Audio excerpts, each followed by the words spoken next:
नमस्कार दोस्तों, स्वागत है आपका हमारे इस यूट्यूब चैनल में बैंकिंग एंड बिजनेस अपडेट। दोस्तों आज की इस वीडियो के अंदर हम बात करेंगे new guideline issued by RBI for opening a current account. जी हाँ दोस्तों, आपको हम बताना चाहेंगे कि आरबीआई ने 6 अगस्त 2020 को एक नोटिफिकेशन जारी किया है, opening of current account by banks need of discipline. जैसा कि आपकी स्क्रीन पे आपको दिख रहा है, ये हम आरबीआई की वेबसाइट पे है और ये उनका नोटिफिकेशन है। तो दोस्तों पहले एक दफ़े इस सर्कुलर को हम देखें कम्प्लीटली। तो ये कंप्लीट सर्कुलर है, opening of current account by banks needs of discipline. तो दोस्तों इस वीडियो के अंदर हम इस सर्कुलर के पॉइंट्स को ही डिस्कस करेंगे और समझने की कोशिश करेंगे। तो यहाँ पे सबसे पहला पॉइंट जो है वो हम देख लें दोस्तों। No bank shall open current accounts for customers who have availed the credit facility in the form of cash credit overdraft from the banking system and all transaction shall be routed through the CCOD account. तो सीधा सा इसका मतलब यह है दोस्तों कि अगर कस्टमर ने सीसीओडी फैसिलिटी ले रखी है तो अब बैंक उनका करंट अकाउंट नहीं खोलेगा। ठीक है दोस्तों, अब उनको सारे जो भी ट्रांजैक्शन है, जिन्होंने सीसीओडी की फैसिलिटी ले रखी है, उनको सारे ट्रांजैक्शन अपने सीसीओडी अकाउंट के थ्रू ही रूट करने होंगे। अब उनके लिए करंट अकाउंट की फैसिलिटी नहीं होगी। अब सर्कुलर के अंदर देखो दोस्तों, पॉइंट नंबर 2, 3 और 5 को समझने के लिए हम एक फ्लो चार्ट समझते हैं जो कि इस आरबीआई की वेबसाइट पे भी अवेलेबल है। हमने ये जो फ्लो चार्ट है यहीं से डाउनलोड करा है। तो आइए दोस्तों इस फ्लो चार्ट को देखें हम। तो इस फ्लो चार्ट में देखिए दोस्तों, सबसे पहले आपको यहाँ पे दिख रहा है कि a customer approaches a bank for opening a current account, यानी कि कस्टमर बैंक में करंट अकाउंट ओपन करने आता है।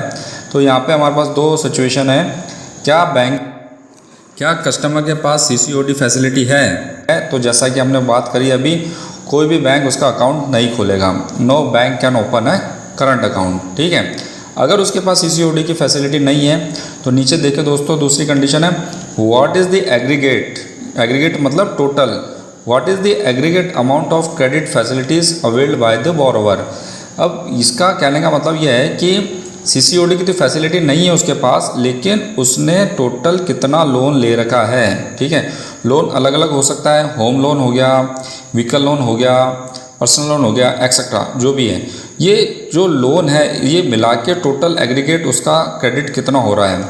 अगर उसका टोटल क्रेडिट 5 करोड़ के नीचे है तो कोई भी बैंक उसका करंट अकाउंट ओपन कर देगा। ठीक है ना, subject to undertaking from borrower, यानी बोरोवर को एक अंडरटेकिंग देनी होगी कि जैसे ही उसकी क्रेडिट फैसिलिटी 5 करोड़ के अबाव होगी वो बैंक को इन्फॉर्म करेगा।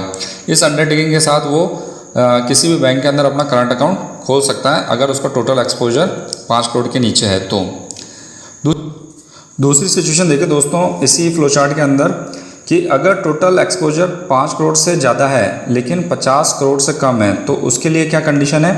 तो यहाँ पे देखो कि any lender can open a current account and loan lender can open only collection account. यानी कि जैसे सपोज़ कीजिए कि मैंने एसबीआई से लोन की फैसिलिटी ले रखी है, तो एसबीआई तो मेरा करंट अकाउंट ओपन कर ही देगा, लेकिन अगर मुझे बैंक ऑफ बड़ौदा के अंदर अकाउंट खुलवाना है तो बैंक ऑफ बड़ौदा मेरा करंट अकाउंट तो ओपन करेगा, लेकिन सिर्फ कलेक्शन के पर्पज़ से। यानी कि जो बैंक ऑफ बड़ौदा मेरा अकाउंट ओपन करेगा सिर्फ और सिर्फ उसके अंदर क्रेडिट ही आएंगे। अगर उसके अंदर डेबिट एंट्री होगी तो वो जो मेरा करंट अकाउंट एसबीआई में है सिर्फ उसके लिए होगी। ठीक है दोस्तों, तो ये दूसरी कंडीशन है। नेक्स्ट कंडीशन देखें हम कि अगर कस्टमर का total exposure 50 crore and above है तो सिंपल से इसके अंदर एक कंडीशन है कि वो बैंक जो एस्क्रो अकाउंट को मैनेज करते हैं सिर्फ वही उसका करंट अकाउंट खोल पाएंगे, अन्यथा वो उसका करंट अकाउंट नहीं खोल पाएंगे। Other lender can open only collection account. ठीक है, अदर लेंडर, अब यहाँ पे देखो दोस्तों इस पॉइंट को अच्छे से समझो। ज़रूरी नहीं है कि जो लोन लिया वो एक ही बैंक से लिया हो। ठीक है, हो सकता है कि मैंने 2-3 बैंकों से लोन ले रखा हो। तो यहाँ पे देखो कि जो उस बैंक के पास मेरा सबसे ज़्यादा एक्सपोजर है वो मेरा एस्क्रो अकाउंट खोलेगा, और जो बैंक दूसरे जो लेंडर बैंक हैं, ठीक है, जहाँ से मैंने दूसरी फैसिलिटी ले रखी है, लोन ले रखा है, वो मेरा करंट अकाउंट ओपन करेंगे, लेकिन वो कलेक्शन करंट अकाउंट ओपन करेंगे जो अभी हमने डिस्कस किया था। और इसके अंदर नॉन लैंडिंग बैंक को कोई भी राइट्स नहीं है करंट अकाउंट ओपन करने के। यानी अगर कस्टमर का 50 करोड़ एंड अबाव का एक्सपोजर होता है और अगर उसने आपसे लोन नहीं ले रखा, उसका लोन कहीं और चल रहा है, तो वो बैंक उसका करंट अकाउंट ओपन नहीं करेंगे। तो दोस्तों देखो, ये एक फ्लो चार्ट है जो आरबीआई की वेबसाइट पे भी अवेलेबल है। इसके तहत ही हमें कस्टमर का जो करंट अकाउंट है बैंक के अंदर ओपन करना है। आगे देखिए दोस्तों, अब आगे देखिए पॉइंट नंबर 2 जो हमारा है कि bank shawl monitor all current accounts and CCOD regularly at least on quarterly basis. यानी कि अब अगर आपके पास कस्टमर का करंट अकाउंट है तो आपको उसको क्वार्टरली बेसिस पे मॉनिटर करना है। मॉनिटर यानी कि क्या क्रेडिट डेबिट हो रहे हैं, किधर फंड जा रहा है, उसका डाइवर्जन या सेफनिंग ऑफ फंड तो नहीं है। तो दोस्तों इस सर्कुलर का थर्ड पॉइंट देखें, उसके अंदर ये इंस्ट्रक्शन दिए गए हैं कि अगर टर्म लोन का डिसबर्समेंट भी है तो वो भी आपको directly supplier of goods and services को रेमिट करना है। यानी कि उसकी एंट्री भी आपको CCOD और करंट अकाउंट में नहीं लेनी है। तो बैंकर पॉइंट ऑफ व्यू से ये बहुत ही इंपॉर्टेंट पॉइंट है और उनको ये चीज़ को नोट करके रखना होगा। लास्ट पॉइंट देखें दोस्तों, लास्ट पॉइंट में क्या लिखा है, as regards existing current and CCOD accounts, bank shall ensure compliance with the above instructions within a period of 3 months from the date of this circular। यानी कि RBI ने circular निकाल के बैंक को डेडलाइन भी दे दिया है इस सर्कुलर को कंप्लाई करने के लिए। तो देखा दोस्तों आपने कि नए सर्कुलर के अकॉर्डिंग काफ़ी जो रूल्स हैं करंट अकाउंट ओपन करने के वो चेंज हो गए हैं।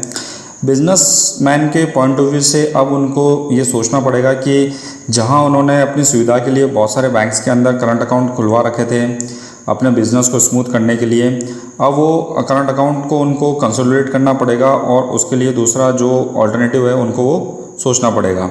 बैंकर्स के पॉइंट ऑफ व्यू से तो सीधी सी बात यह है कि अगर कस्टमर आपके पास करंट अकाउंट ओपन करने आ रहा है तो आपको उसका सिबिल निकालना है, क्योंकि ज़रूरी नहीं है कि कस्टमर अपना जो जेन्युइन बात आपसे बताए कि उसने कहाँ से फैसिलिटी ले रखी है, कितनी ले रखी है।